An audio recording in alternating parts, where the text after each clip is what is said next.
먼저 이제 그 앞에서 이제 오지호 대표님이 그 전반적인 기상 산업하고 관련된 내용들을 말씀해 주셨다면 저는 간단하게 그 기상 산업의 공급사 측면하고 시장이 어떤가 아니면 지금 이제 해외 대비 기상 산업의 미래라기보다는 지금 현황과 우리가 이제 조금 부족한 부분 또 긍정적인 부분 이런 부분에 대해서 뭐 저는 강의가 아니라 간단하게 그냥 소개된 발췌문을 바탕으로 해서 좀 설명을 드리겠습니다. 먼저 기상산업협회는 2015년에 설립됐습니다. 그래서 약 그 올해 8년 차 됐고요. 저는 네 번째 회장사로서 작년부터 회장을 맡고 있습니다. 원래 이제 기상산업협회라는 것들이 기상산업의 이제 공급사 측면에서 그들의 이해관계를 대변하는 측면이 있고요. 두 번째로는 이제 우리나라가 이제 기상산업이 외국에 비해서는 아직까지 활성화되어 있지 않기 때문에 그 공동의 대표성을 가지고 수요자의 접점을 이루거나 아니면 수출 시장을 개척하거나 이런 그 역할들을 하고 있고요. 또 개별적으로는 이제 기상이라는 분야가 상당히 전문적이고 그 진입 장벽이 어느 정도 높기 때문에 관련된 교육과 관련된 사업들도 일부 영위를 하고 있습니다. 아까 이제 표에 이제 그 회원사가 지금 43개사로 나와 있는데 지금 47개사고 회원사는 계속 증가를 하고 있습니다. 먼저 이제 그 앞에서 말씀드렸던 내용 중에 중복된 내용들 그리고 뒤에 이제 기술원의 그 김정현 실장님이 말씀해 주신 숫자 관련된 부분들은 좀 생략을 하고요. 우리 기상산업이라는 것의 시장의 이제 특성하고 최신 동향에 대해서 이제 말씀드리겠습니다. 뭐 말씀하셨듯이 기상산업의 수요는 엄청나게 증가하고 어떻게 보면 좀 추상적일 수도 있습니다. 근데 실제로 이제 기상산업이 여러분들한테 와닿지 않는 것은 거꾸로 보면 공급사 측면에서 굉장히 비즈니스를 잘하거나 그런 유니콘 기업이 나왔다면 아마 여러분들이 기상산업이 이해를 했을 겁니다. 그래서 그 기상산업이 추상적인 이유는 어떻게 보면 공급사 측면에서 아직은 그 성장 단계에 있기 때문에 우리나라에서 아직 유니콘이 없는 탓이기도 하고요. 근데 이제 가장 중요한 부분들은 아까 이제 오지호 대표님들이 말씀하셨지만 데이터 비즈니스랑 관련된 기상 정보들이 공공재로서도 많이 다니고 그것과 관련된 부가가치의 가능성이 너무 많고 또 이제 수요자의 측면에서도 공공재로서 정보 제공하는 거에 한계가 있기 때문에 특히나 이제 그 의사결정에 돈이 되는 부분들은 마찬가지로 기상산업에도 돈이 될 수 있다는 그런 측면에서 기상산업의 미래는 밝다고 볼 수 있습니다. 그리고 이제 그 한편으로는 기상에서 이제 뒷부분에 말씀을 드리겠지만 기상정보 자체는 사실 공공의 역할이 있지 않으면 사실 영위하기가 어렵습니다. 왜냐하면 기상정보라는 것들이 고가의 장비나 뭐 위성, 첨단 장비들에 의한 관측 데이터들이 근본적인 자원이 되고요. 그것들은 민간에서 활용할 수 없는 부분이 있기 때문에 지금 기상산업의 시장 규모도 사실은 국력 수준으로 발달할 수밖에 없습니다. 그래서 기상산업이 지금 가장 발달되어 있는 곳은 미국, 유럽, 일본이 될 수밖에 없는 이유는 우리 기상산업의 근본적인 인프라가 되는 기상정보랄지 그 다음에 기상 관측 데이터들이 상당히 광범위하게 펴져 있고 또 그를 영위해서 기상산업들이 되게 오랫동안 영위했기 때문에 선진국의 수준과 기상산업의 수준과는 비슷하고 뭐 반대로 말씀드리자면 우리나라도 7번째 위성국가가 됐고 그러니까 가능성은 충분하다고 볼 수 있습니다. 글로벌 시장이 어떻게 되느냐. 기상산업의 시장 규모를 특정하기는 되게 어렵습니다. 뒤쪽에 이제 기상산업기술원의 이제 그 김정인 실장님이 추가적으로 말씀을 드릴 텐데 기상이라는 거에 시장 규모를 어떻게 예측하냐에 따라서 보고서마다 상당히 자릿수가 틀려집니다. 그건 왜 그러냐 하면 고전적인 의미에서 보면 기상 예보 서비스를 한다든지 그다음 관측 장비를 만든다든지 그렇게 국한을 하는 시장 규모 예측이 있고요. 두 번째로는 그 서비스를 기후 변화, 뭐 저탄소 정책, 그러면 기후 변화 모델 관련된 모든 환경 사업을 포함하면 또 굉장히 넓을 수가 있고요.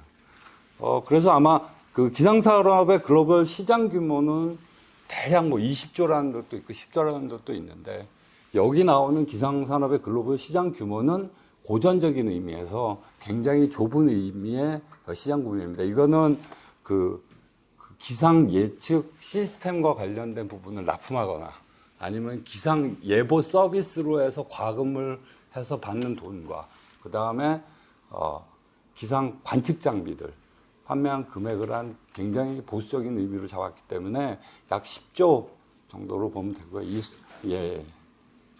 지금 아닙니다. 10조, 네, 10조 원입니다. 10조 정도 되고요. 이거를 그러니까 이게 이 성장세는 지금 보면 한 10% 이상 성장률을 보이고 있고 이 수치는 굉장히 고전적인 의미에서 작기 때문에 뒤쪽에 기후 쪽 시장 규모랑 다르고 있습니다. 그럼 우리나라는 얼마나 되느냐? 우리나라는 시장 규모를 어떻게 예측하느냐? 기상 사업자들의 매출 규모로서 산정을 하고요. 우리나라가 약 8천억 정도 2021년 현재 그렇게 되고 있고요. 지금 이제 곧 1조 시장으로 가고 있고요.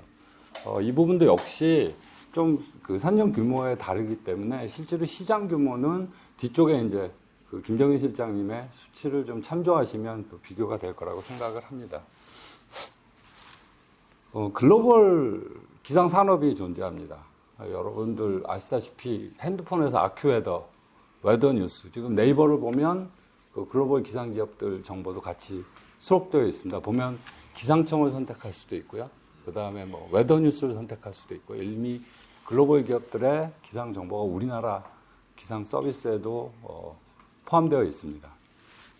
근데 이제 지금 보면 고전적인 측면 말고도 아까 이제 구글에서 AI를 활용한다든지 아니면 사물 인터넷을 이용한 관측을 이용해서 더 정밀한 예보를 생산한다든지 뭐 빅데이터 등 여러 가지 신기술들도 마찬가지로 기상산업 기술에 포함이 되어 있고요. 사실은 이제 가장 오래된 기업들을 보면 기상산업이 왜 미국은 그렇게 갑자기 크고 미국의 일본 크고 우리나라는 왜 이렇게 작지? 하지만 그 기업들 다 20년, 30년 넘은 기업들입니다. 그래서 사실은 기상산업의 기술 장벽이 어느 정도 있기 때문에 상당히 산업이 발전하기까지 한 사업체가 발전하기까지 시간적인 그 주기도 상당히 긴 편이고요. 그래서 뭐 미국 같은 경우에는 농업 기상, 그 다음에 항공 기상을, 그 다음에 해양 기상, 선박의 항로를 예측하든지 거기 날씨 정보를 제공하는 것들로 큰 기업들이 존재를 하고 있습니다. 근데 우리나라에만 이런 굉장히 큰 상장 기업이 있으면 아마 기상산업을 잘 이해할 것일 거라고 생각이 드는데 외국에는 이미 있습니다. 그래서 대표적인 해외 그 글로벌 기상 기업은 또 웨더 컴퍼니라고 IBM에서 인수를 했다가 얼마 전에 팔았습니다. 근데 이 가치가 2조 정도 됩니다. 그러니까 약 2조 6천억 정도 되는 걸로 알고 있습니다. 그래서 $2빌리언 팔았으니까. 그래서 시가총액 그 정도 되고요. 그 다음에 이제 새롭게 떠오르는 기업들은 여러분 잘 아시는 아큐웨더. 아큐웨더는 포춘지에서 미래 유명 500기업 안에 들었고요. 그 다음에 웨더뉴스라는 일본 기업이 있습니다. 매출은 한 8천억에서 1조 정도 하고 있고요. 웨더뉴스는 가장 주 분야가 선밖의 해양 그 항로랑 관련된 위험 기상이나 기상들을 제공하는 것을 주 영역으로 한 매출 한 60에서 70%를 차지하고 있고요. 그 다음에 유럽에는 메테오그룹, 그 다음에 그 메테오블루라고 스위스에서 새롭게 구독 경제 중심으로 이 회사는 한 30년 전부터 뭐를 제공을 했냐면 그 천문학 관측을 할 때 오늘 날씨가 어때요? 별은 오늘 잘 보일 것 같아요. 그러고 시작한 기업입니다. 지금은 어느 정도 이제 그 전체적인 예보 시스템이나 서비스 시스템을 통해서 부교육 경제라는 작지만 지금 좀 성장하고 있는 대표적인 기업들입니다. 두 번째로 이제 국내 시장은 그러면 지금 현재 어떠냐? 그러면 오재호 대표님도 설명을 했지만 실제로 우리나라 기상 사업자가 생기고 산업 시작된 거는 약 90년대 좀 말로 좀 시작됐다고 보고 있고요. 그 이유는 민간 예보 사업자라는 것들이 시행이 된 97년부터입니다. 그리고 이제 기상산업진흥법이 있어서 2009년도에서 민간 기상산업이 기상산업이라는 게 자리매김한 지는 우리가 역사가 그렇게 길지 않고요. 국내 시장 규모는 2021년도에 약 8천억이고 성장률은 꽤 높습니다. 19에서 20% 정도, 19% 정도 되고요. 곧 1조 시장 규모로 되고 이 자세한 것들은 아마 뒤에 기술원의 김 실장님의 숫자로 보여주실 겁니다. 근데 우리나라는 이제 뭐 아무래도 제조업 강국이다 보니까 관측 장비를 만드는 게 지금 대부분 여태까지 이루고 있고 지금은 반대로 서비스 관련된 IT 기술을 가진 서비스 관련된 걸 증가를 하고 있지만 현재까지는 약 10% 이내의 수준을 보이고 있습니다.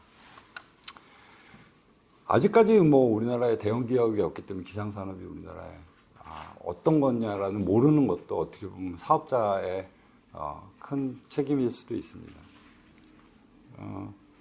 아까 이제 오재호 대표님도 말씀하셨지만 공공하고 민간하고 어떻게 다르냐라는 부분은 앞에 서두에서 발제를 하실 때 키노트에서 말씀하셨던 것처럼 공공은 반드시 필수적입니다. 특히나 이제 뭐 특보랄지 뭐 전체의 재난이랄지 이런 걸 대비해서는 대표기관이 해야 되는 건 맞고요.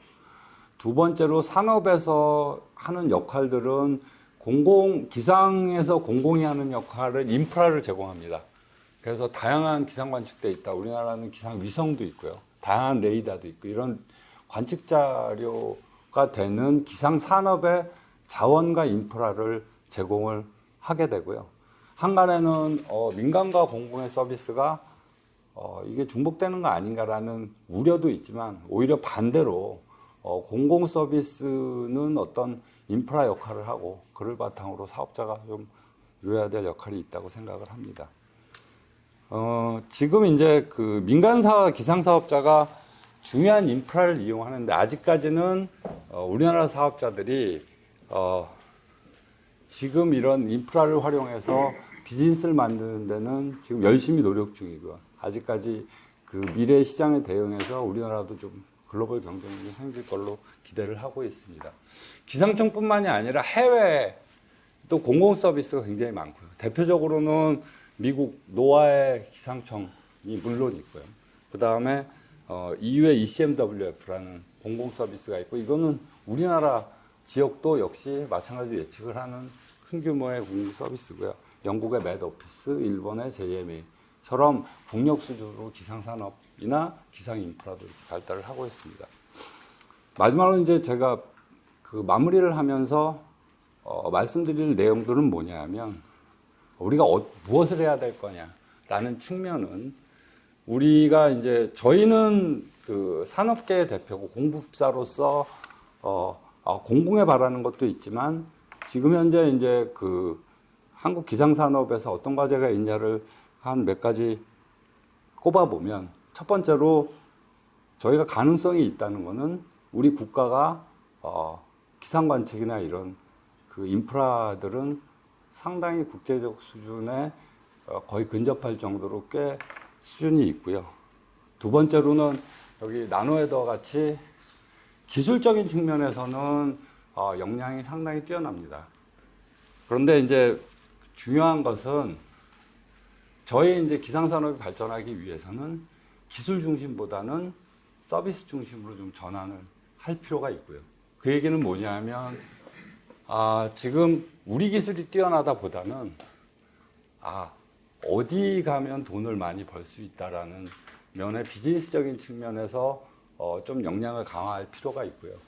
두 번째로는 지금 현재 기상산업 자체 사업자들은 점점 쪼개지고 있거든요.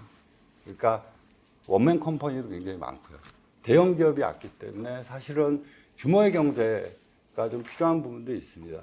그래서 그 예로는 저희도 이제 협회를 중심으로 해서 기업체들이 합쳐서 하나의 컨소시엄을 이루어서 경쟁력을 이루거나 또는 이제 기업 기상산업 내부에서도 너무 기술적인 측면의 그 기술자들뿐만이 아니라 그 비즈니스 측면에서 경영이나 아니면 마케팅이나 이런 쪽에 재원을 확보해서 회사를 좀 운영할 필요가 있다고 보이고요.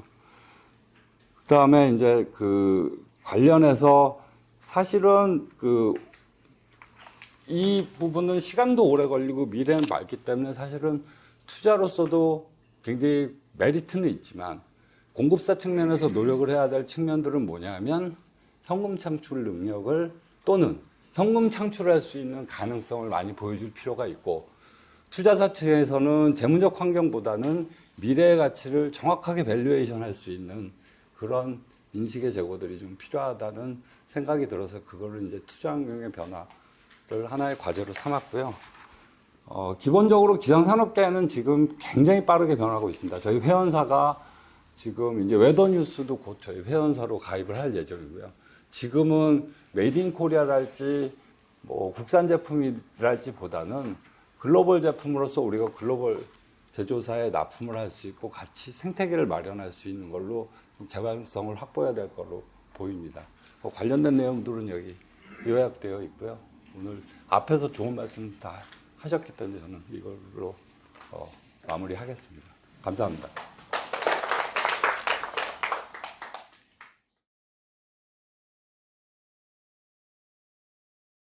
먼저 이제 그 발언에 앞서서 저희 기술원 잠깐 말씀드리자면요.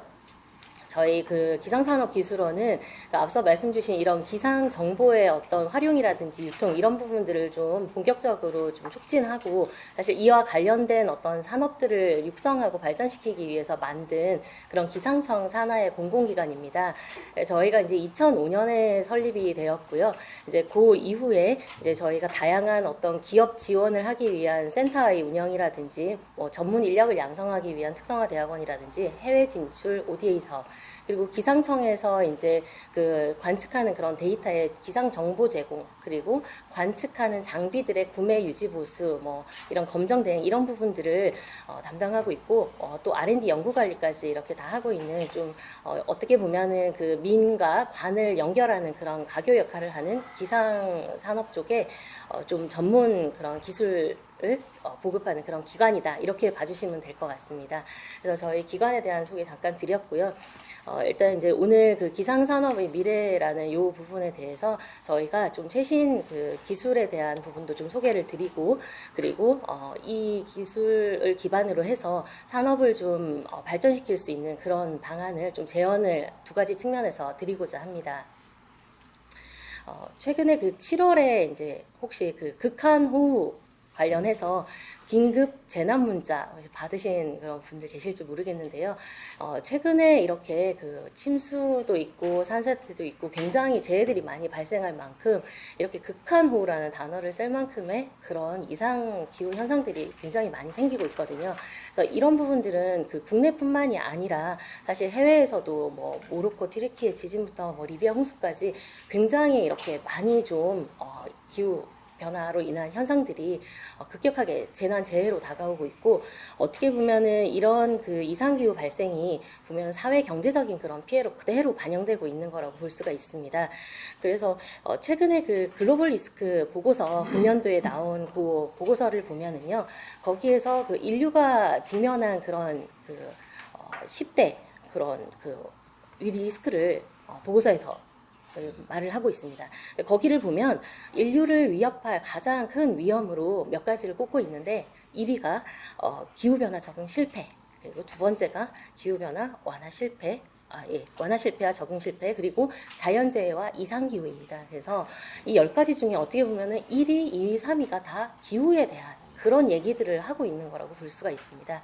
그래서 이런 그 예측 불가한 상황 그리고 또 불확실성 이런 부분들은 어떻게 보면은 이 전 그 세계 또 산업계가 다 직면한 문제가 되는 거고요. 이런 것들이 투자와 금융 또 이제 산업계 쪽에 글로벌 공급망까지 다 영향을 주면서 이런 부분들은 어떻게 보면은 뭐 지금의 탄소 중립이라는 문제라든지 기업이 직면하고 있는 ESG 이렇게 직결되는 굉장히 큰 문제로 이제 다루어지는 그런 리스크입니다. 그러다 보니까 아무래도 이제 이런 핵심적인 아젠다가 자연스럽게 관심을 가질 수밖에 없고, 그러면 기상 정보를 어떻게 활용하는 게 좋고 또 어떤 서비스를 활용하는 게 좋은지 좀 자연스럽게 그렇게 관심을 가질 수밖에 없게 되는 거거든요.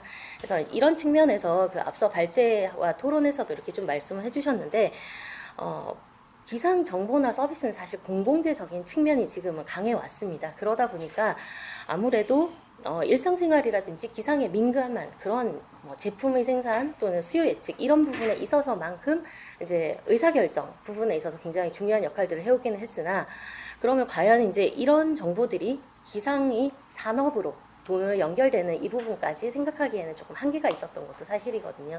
근데 이제 최근에는 이거를 이제 그 정부에서 그러면 기상 부분을 산업 쪽으로 연결하는 것들을 그럼 과연 어떻게 본격적으로 육성하고 지원할 수 있을지를 고민을 하면서 사실 기상산업진흥법이라는 관련 법을 만들게 되었습니다. 그래서 이 법상에는 사실상 기상산업이라는 정의 자체를 굉장히 한정적으로 하고 있습니다. 그래서 자료에도 이렇게 있지만 법상에서 정의하는 건 굉장히 간단합니다. 기상 관련 상품의 어떤 제조 공급, 용역을 공급한다는 산업으로만 명시를 하고 있어요. 그러니까 너무 한정적이죠. 그래서 여기에 이제 이런 그러면 사업을 하기 위해서는 어떻게 해야 되느냐? 기상청에 이제 등록해서 승인을 얻어야 되는데요. 그 업종이 예보업, 감정업, 컨설팅업, 장비업 이렇게 4개로만 한정을 하고 있는 거죠. 그래서 이런 이제 어떻게 보면은 기상산업 쪽의 전문성을 확보하려고 4개의 업종으로 정의를 하고 있기는 하지만 이 부분이 이제 다 포괄적으로 지금 저희 환경 변화에 따른 그 산업의 영역이라든지 범위를 다 커버할 수는 없는 부분이죠. 그래서 현재 이제 그 법상에 등록된 대로 하자면은 8월 말 기준으로 해서 955개의 회사가 지금 이런 산업들을 영위하고 있지만, 사실 그 외에도 법에서 그 명시된 거 외에 여러 가지 기후 변화와 관련된 대응 서비스업이라든지 연구 개발, 또 소프트웨어 개발, 그리고 기상과 기후와 관련된 손해보험 등 굉장히 많은 부분을 포괄적으로 이렇게 다루고 있기 때문에 어떻게 보면은 그 기후에 대한 그런 정확한 진단과 적응을 하기 위한 포괄적인 어떤 그런 산업을 기상산업이라고 하지 않나. 그래서 앞으로 이 현행법은 좀 빠르게 이렇게 개선이 좀 필요하고 제도적인 그런 보완이 필요하다는 생각이 좀 듭니다. 그 기상산업 규모는 지금 저희가 기술원에서 이제 매년 실태 조사를 하고 있습니다. 그래서 21개의 소분류 체제로 분류를 해서 하고 있는데요. 이게 이제 그 매년 지난해 거를 조사를 하고 있기 때문에 22년에 조사한 21년 기준으로 보면 8,216억 정도이고요. 금년도에는 이제 한 9천억 상반 좀 상회할 것 같고, 곧 1조 원 이제 그 부분을 이제 바라보고 있는데, 사실 다른 산업에 비하면 너무도 작습니다. 근데 이제 저희가 조사하는 부분은 정말 기상 관련한 매출이 일어나는 그 부분만을 저희가 전수 조사를 하는 게 딱 1,000여 개에 불과합니다. 그렇기 때문에 굉장히 좀 이렇게 작게 그렇게 나올 수밖에 없는 부분들이 있는데, 다만 이제 그 성장세를 보면 한 19.1% 정도 되게 계속 성장을 하고 있습니다. 그러다 보니 이게 어떻게 보면 이 기후변화라는 것들이 하나의 기회 요인으로 만들어지고 또 앞으로 새로운 비즈니스를 만들 수 있다는 측면에서 굉장히 잠재력을 보여주는 그런 수치가 아닌가라는 생각이 좀 듭니다. 그래서 그 아무래도 그 지금까지 그런 이제 단순히 기상 정보를 활용하는 거에서 좀 벗어나서, 그러면 과연 이제 최근에 그 기상 산업 쪽에서의 기술들은 어떻게 가고 있는지를 좀 몇 가지 소개를 해드리려고 이게 좀 담았는데요. 가장 그 첫 번째는 그 탄소 중립 부분을 빼놓고 생각할 수가 없을 겁니다. 그래서 탄소 중립에 있어서는 아무래도 이게 재생 에너지의 그런 공급이라든지 안정적인 그런 부분들이 굉장히 중요하게 되는데, 그렇다면 재생 에너지 부분은 이제 태양광이라든지 풍력으로 이렇게 대표될 수 있는데요. 그 우리나라는 그 태양광이 굉장히 좀 지금 많이 보급화되어 있잖아요. 그래서 이 부분은 이제 정확한 발전량 예측이 핵심입니다. 그래서 여기에 들어가는 부분은 아무래도 이제 기상 정보 부분이 가장 중요할 수밖에 없고요. 최근에는 그 발전량 예측 제도에 대해서 오차 범위가 8% 안에 들어가면 정산을 해서 다시 그걸 수익으로 돌려주는 제도를 운영을 하고 있기 때문에 이 예측 오차를 줄이는 부분은 굉장히 중요하고, 저희가 그런 측면에서 이제 지원 사업을 통해서 발전사들이라든지 건설사들 이런 쪽에 탄소 중립이나 발전량 예측을 위한 그런 모델들을 저희가 직접 개발을 해서 제공을 하고 있습니다. 그래서 그런 부분들이 이제 또 기상에 하나 활용되는 가장 중요한 그런 사례이고요. 두 번째는 이제 최근에 그 작년 12월에 보면 금융감독원에서 아마 금융사들이랑 그 같이 이렇게 해서 아마 이제 여러 가지 협약도 맺고 그 기후 위기에 대응하기 위한 그런 노력들을 좀 많이 시도하고 있는데요. 이 부분이 이제 저희가 또 하나 주목하는 새로운 비즈니스가 창출될 수 있는 부분입니다. 이 대기업들도 마찬가지지만 중소기업들도 그런 그 글로벌 공급망에서 자유로울 수가 없거든요. 그래서 이제 이런 기후 위기들을 정확하게 위험을 분석하는 데 있어서 그 리스크는 사실 그 재해, 기상재해로 인해서 발생하는 물리적 리스크도 있고 그 외에 이행 리스크들도 많이 있는데 저희가 주목하는 부분은 바로 물리적 리스크입니다. 왜냐하면 기상재해는 불확실성이 너무 크거든요. 그렇기 때문에 이를 제대로 분석하고 예측하는 부분은 굉장히 중요합니다. 그래서 저희가 이제 국내 유일의 재보험사인 이제 코리안 이쪽과 같이 협업해서 올해 그런 그 기후 리스크 모델들을 지금 만드는 작업들을 하고 있고요. 이제 그 와중에 이제 기상 쪽의 학계 그리고 기상 기업분들도 같이 이제 협업해서 그 부분을 진행을 하고 있습니다. 그리고 또 하나 이제 주목할 부분은 최근에 기후테크라고 해서 그 이번 정부가 굉장히 주력하고 있는 부분인데 이런 기후테크들은 5가지로 구분을 하고 있습니다. 그래서 그 5가지 중에 하나가 이제 그 관측 데이터라든지 기상기후 재난재해 쪽에 이렇게 초점이 맞추어져 있는 지오테크라는 부분입니다. 저희가 이제 바로 기상산업이 그 파트에 들어가 있는데 여기서 주목할 부분은 아까 이제 그 SE랩 대표님도 계시지만 인공위성 부분을 활용을 해서 그 데이터를 가지고 활용하는 부분이라든가 AI를 가지고 신기술을 적용하는 부분이 굉장히 각광받고 있습니다. 몇 개 좀 재미난 사례를 말씀을 드리면요. 지금 그 인공위성으로 지금 볼 수 있는 것들은 되게 많습니다. 그래서 식생 관리도 할 수 있고요. 그리고 산불 예측도 할 수 있고요. 그리고 예측에는 산불 감시도 할 수 있고요. 그리고 또 그와 관련돼서 탄소 배출에 대한 것도 감시를 할 수가 있습니다. 그뿐만 아니라 또 이제 이런 그 재해 모델, 이런 기상 정보를 활용을 해서 도시 침수 관리라든지 또 이런 그 아까 말씀드린 산불에 대한 예측이 어떤 쪽으로 퍼져나갈지 이런 것들도 예측이 가능한 부분들이 있고요. 또 하나 최근에 이제 보면은 그 AI 기술을 가지고 좀 하는 것들이 많이 이제 널리 퍼지고 있는데 이게 이제 민간 쪽에서는 이 도로 기상 오늘 뭐 비가 이렇게 되게 많이 아침 왔잖아요. 근데 CCTV가 굉장히 우리나라는 많습니다. 근데 그 CCTV에 있는 영상을 가지고 이 영상과 기상 데이터를 같이 융합해서 분석을 하면 비와 눈, 안개 이런 부분들에 대한 그 기상 상태도 파악을 할 수 있고 그뿐만이 아니라 그 노면의 상태, 그러니까 겨울에는 이제 이게 블랙아이스 굉장히 위험한 사고로 이어질 수 있는데 이런 부분들에 대한 것들도 파악을 할 수 있죠. 심지어 이제 최근에는 이 타이어의 주행 소리를 가지고 이 도로의 노면 상태를 파악해서 블랙아이스를 예측하는 이런 기술까지도 지금 굉장히 각광받고 있는 기술이고요.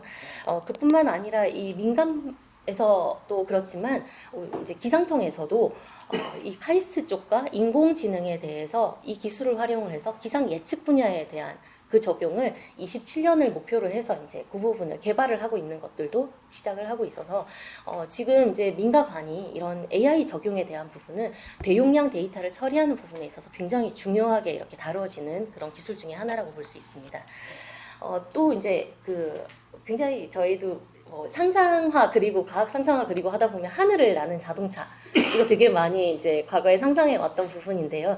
이게 이제 곧 25년, 26년 되면 상용화를 목표로 하고 있습니다. 그래서 이게 이제 그 UAM이라고 해서 도심 항공교통인데 이게 저고도를 날게 됩니다. 이게 300에서 600m 정도를 나게 되는데 이게 굉장히 이제 리스크가 크죠. 그래서 여기에서 필요한 부분은 이제 저 높이 날아다니는 그런 항공기사 그 비행기 다니는 그 길의 정보가 아닌 거죠. 그러면 이 맞춤형의 기상 정보가 나와야 되는데 이 연구가 지금 이제 저희가 올해 재원이 확보돼서 내년부터 본격적으로 이렇게 진행이 될 예정입니다. 그래서 이러한 그 최근의 그런 사례들을 보면 사실 이제 단순하게 기상 정보만 가지고 쓸 게 아니라 다른 산업들과의 융합을 통해서 어떻게 보면 고부가 가치를 낼 수 있는 새로운 그런 비즈니스 모델들이 만들어지고 있음을 좀 볼 수가 있었고요.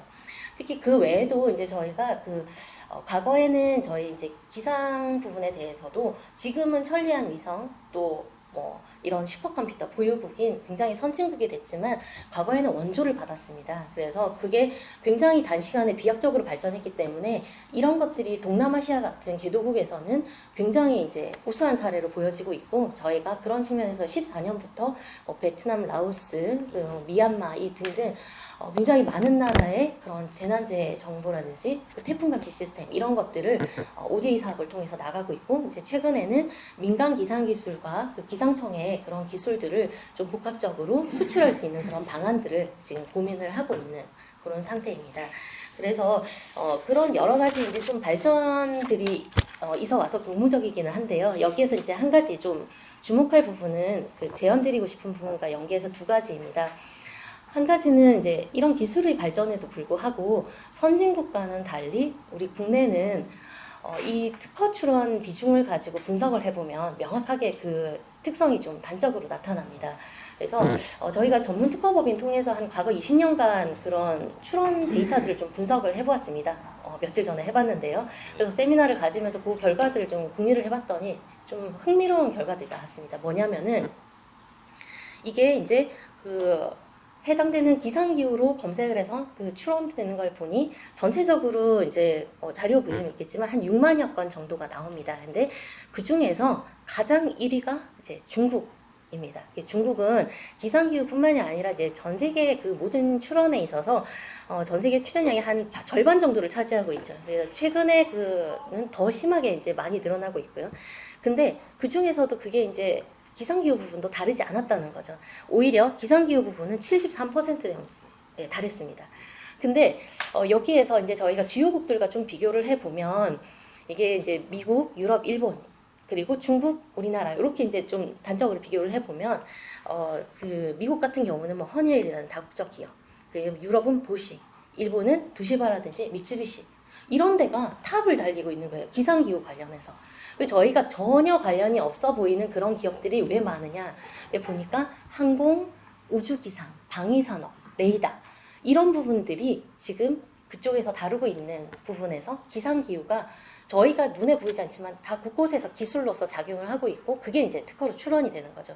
근데 아까 굉장히 1위를 달리고 있는 중국인데 난징대학교가 1위입니다. 근데 이거는 이제 기상청 쪽에서 그걸 만든 대학이죠. 그리고 그 국내 우리나라는 1위가 어디신지 아시나요? 열쇠님. 네, 기상청. 기상청입니다.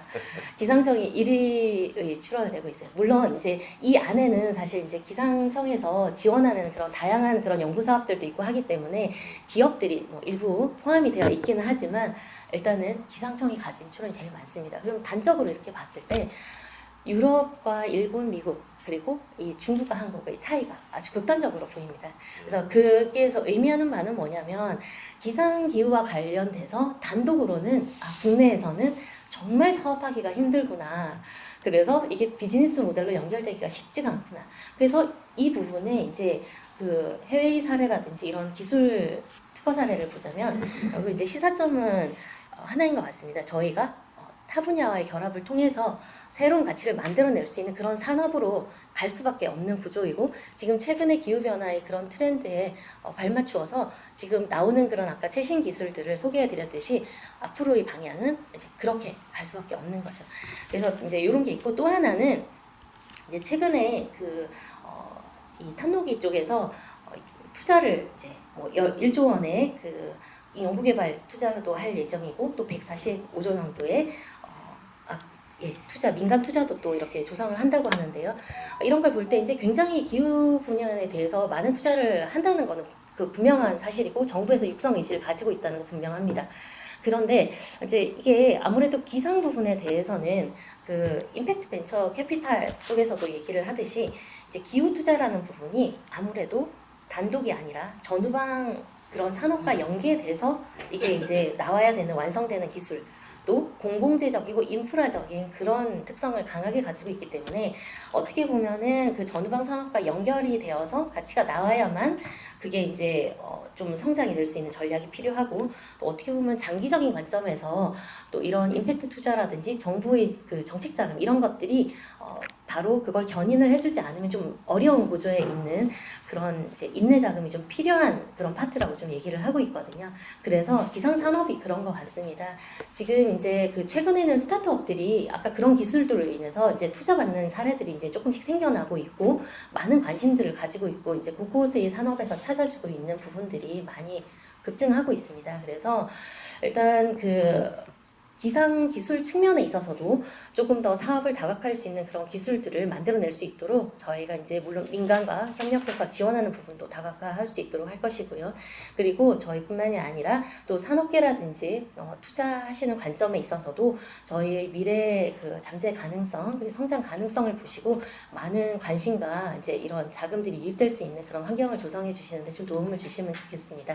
그래서 저희가 이를 통해서 이제 기술 확보와 자본 공급이 좀 유기적으로 일어나서 민간이 주도하는 그런 기상산업 생태계가 될 수 있는 그런 게 하루빨리 이렇게 좀 현실로 되기를 바라면서 오늘 말씀 마무리하도록 하겠습니다. 감사합니다.